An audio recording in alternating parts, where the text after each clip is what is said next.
Hello and welcome to today's edition of Daf Yomi, chapter Bekhorot Daf 56 B. The Gemara asks, but if that is the meaning of the Bible, so why is it necessary to purchase the animal back from the prostitute for it to be subject to a tie? Let her tie it herself, as it is not prohibited of payment to a prostitute, since it was in the womb when he gave it to her.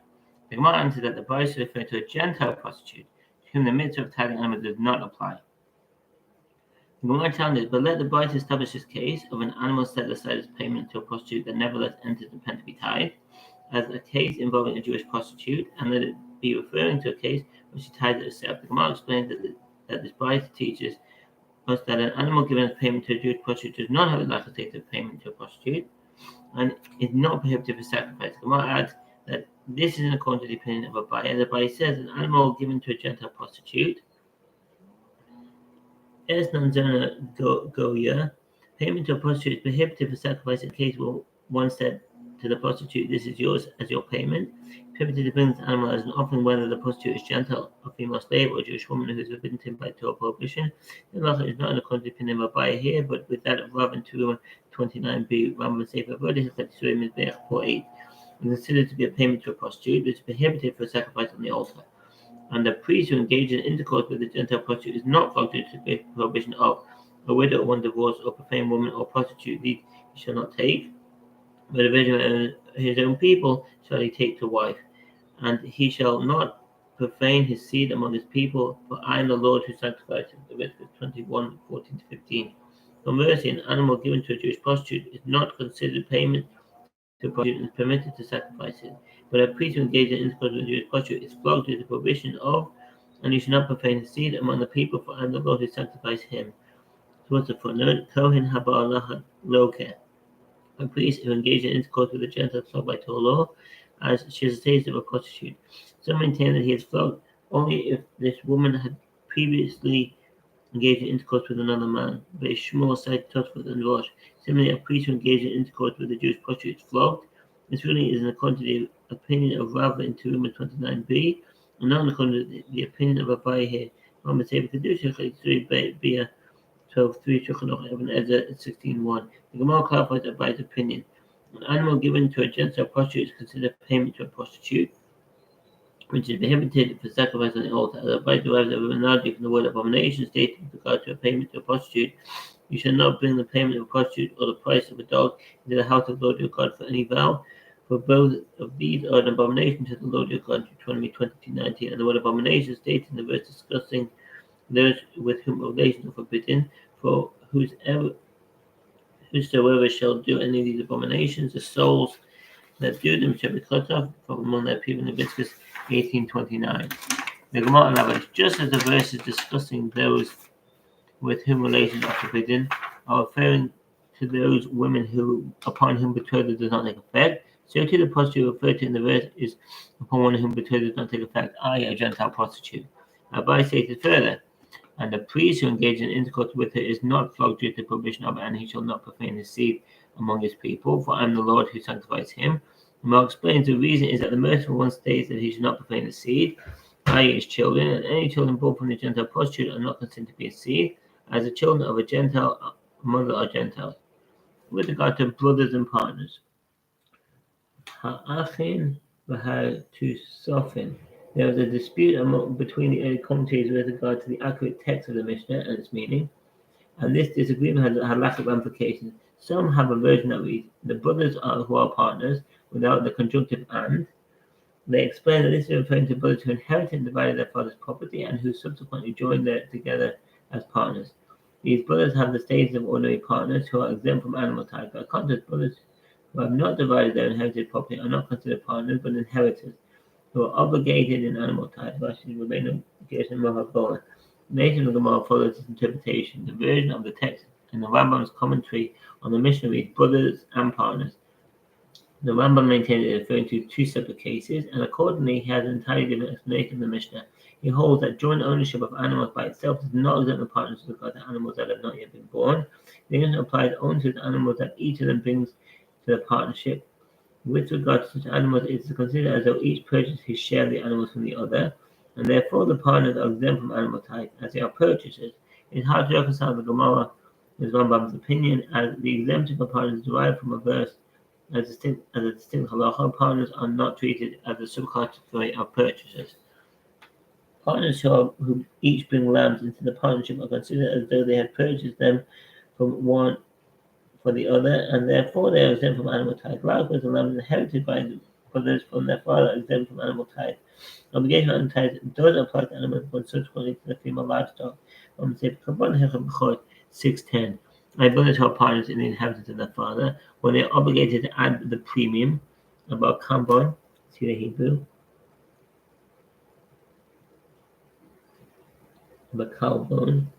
So what's that? A carbon is a premium. All adult male Jews are commanded to contribute a half shekel to the temple annually for the communal sacrifices. The sages instituted that in addition to the half shekel, one must give another small coin called a carbon, a premium, toward the expense of converting the half shekels into shekel coins. Says Rashi, they also mandated that two people who pay a full shekel for the pair of them must each pay the premium despite the fact that no currency conversion is required. If multiple family members pay from a single family estate, if your father contributes on behalf of his sons, no premium is required to teach column 167. And a carbon from the Greek kolobon, a measure.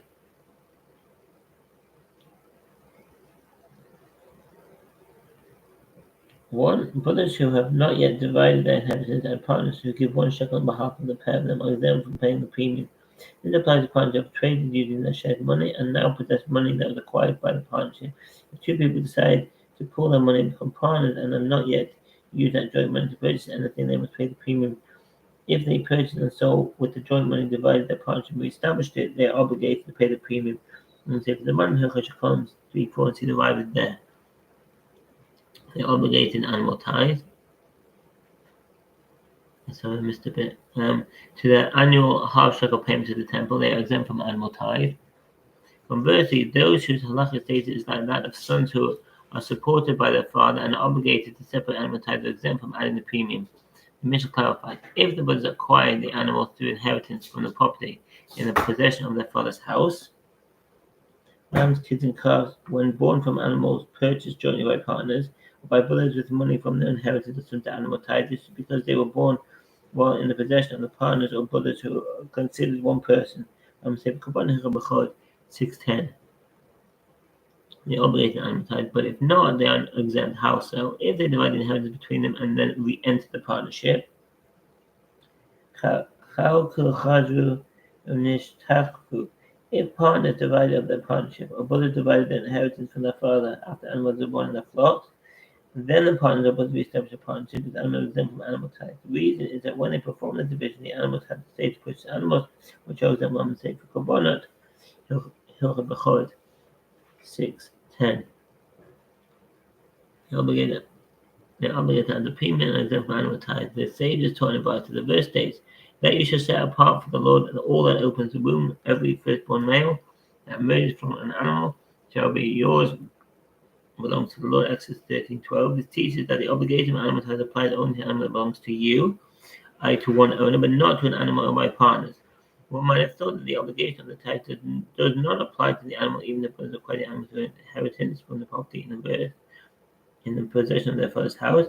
Therefore, the verse states shall be for the animal acquired through inheritance in the obligation of animal tithe. The Gemara asks, but this verse is not referring to animal tithe, but it is written with regard to firstborn animals. The Gemara answers, if it is not needed for the matter of firstborn animals, as the mitzvah of sanctifying the firstborn animal does not apply in the case of partnership. Firstborn animal owned by partners and sanctity of a firstborn animal. There's a lot in the corner of the Gemara here, and the opinions of the Rabbi in the Chulin 135a from the Sefer Korban form as it is written in the plural form.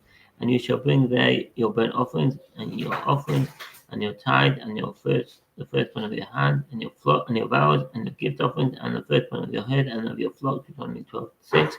Apply the verse to the matter of animal tithe.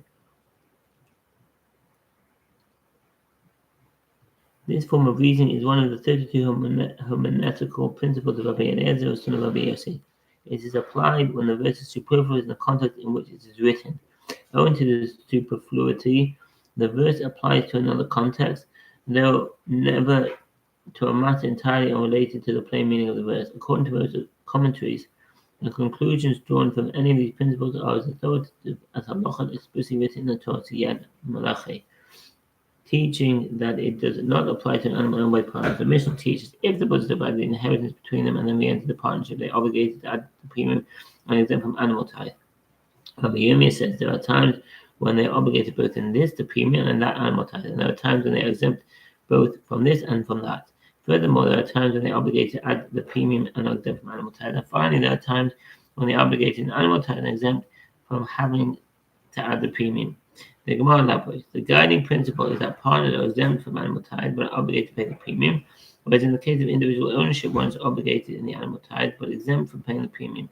Therefore, the case where they are obligated both in this, the premium, and that, the animal tithe, is when they divided the money they inherited from their father, but did not divide the animal they inherited. So what's the footnote? The first, when an animal owned. Did I miss that bit?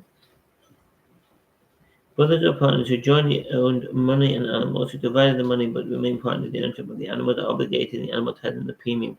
Which is in accordance with the opinion of Rabbi Yirmiyah, Rabbi Sefer Kabbalah Hilchot Bekhorot 6:11, Sefer the Manim Hilchot Shekalim 3:5. The case where they are exempt both from this and from that is when they divided the animals but did not divide the money. Brothers or partners who jointly own animals and money, who divided the animals but not the money, are exempt from animal tithe and from the premium in accordance with the opinion of Rabbi Yirmiyah. Rabbi Sefer Kabbalah Hilchot Bekhorot 6:11, Sefer the Manim Hilchot Shekalim 6:5.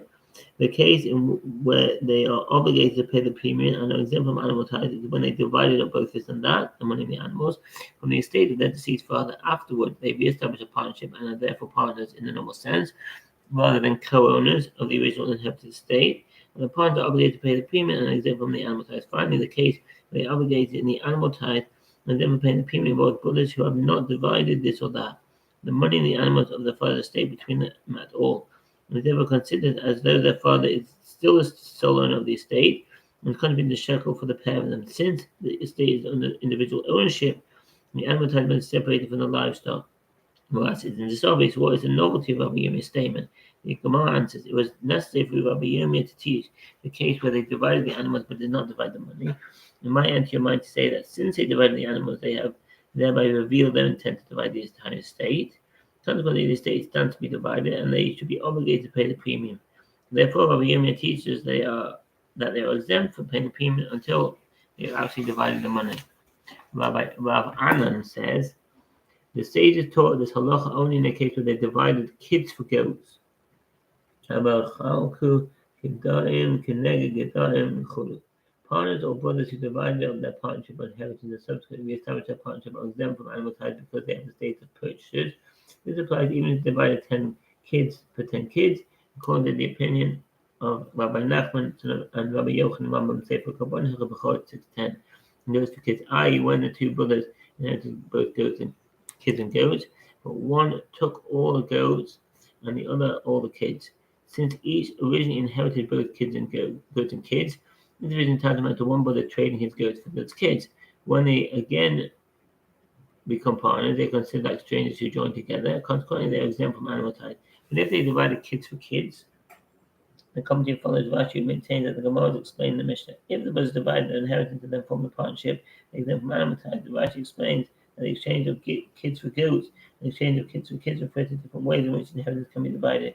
When divided in one type, the principle of retroactive designation applies, i.e., each brother is considered to have received a portion of the inheritance that was always his.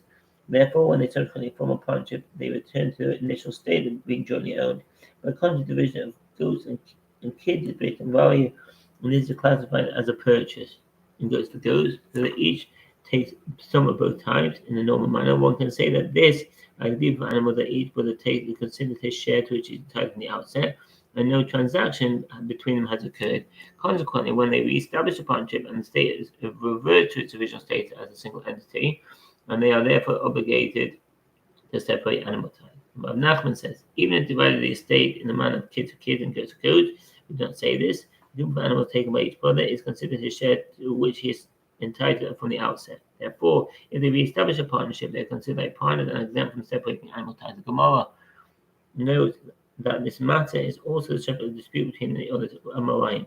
Rabbi Elazar says that sages taught this halacha only when they divided 9 large goats for 10 kids, and 10 kids for 9 large ones. Since 9 large goats are worth the same as 10 kids, the division tantamount to one brother trading his large goats for the other's kids. When they again become partners, they consider strangers who join together and are therefore exempt from the animal tithe.